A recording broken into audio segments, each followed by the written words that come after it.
Short title: Minnesota, where the North Star dimmed for us. Minnesota likes to sell itself as the land of nice, Minnesota nice, they call it. But if you black, that smile got edges. This ain't just the home of 10,000 lakes. It's the home of 1,000 paper cuts that bleed the same as a whip. Back in the 1800s, Minnesota was technically a free territory, but enslaved people were still brought in by military officers and southern transplants. Fort Snelling. That wasn't just a military base, it was where enslaved Africans like Dred and Harriet Scott were held before they sued for their freedom. Their fight started right here, but the Supreme Court told them black folks had no rights a white man was bound to respect. That ruling came with a Minnesota return address. Even after abolition, Minnesota's racism evolved. The state used racial covenants to keep black folks out of neighborhoods.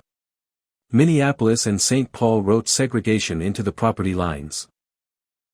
If you were black, you couldn't buy, rent, or build in over 70% of the city.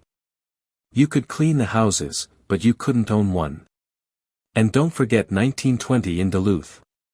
A white mob lynched 3 black men, Elias Clayton, Elmer Jackson, and Isaac McGee, on false rape accusations. No trials. No apologies.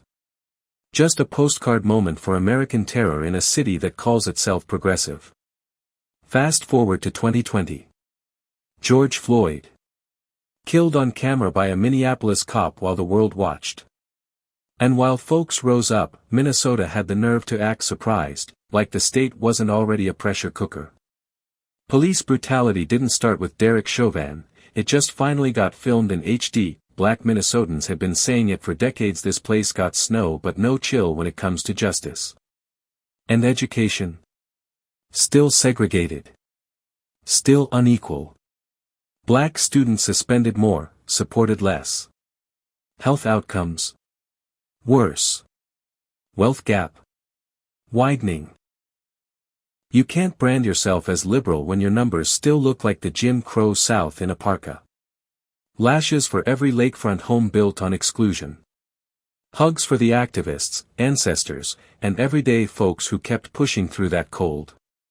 Hope that Minnesota stops performing progress and starts delivering it, on paper, in policy, and in the places where we still can't breathe.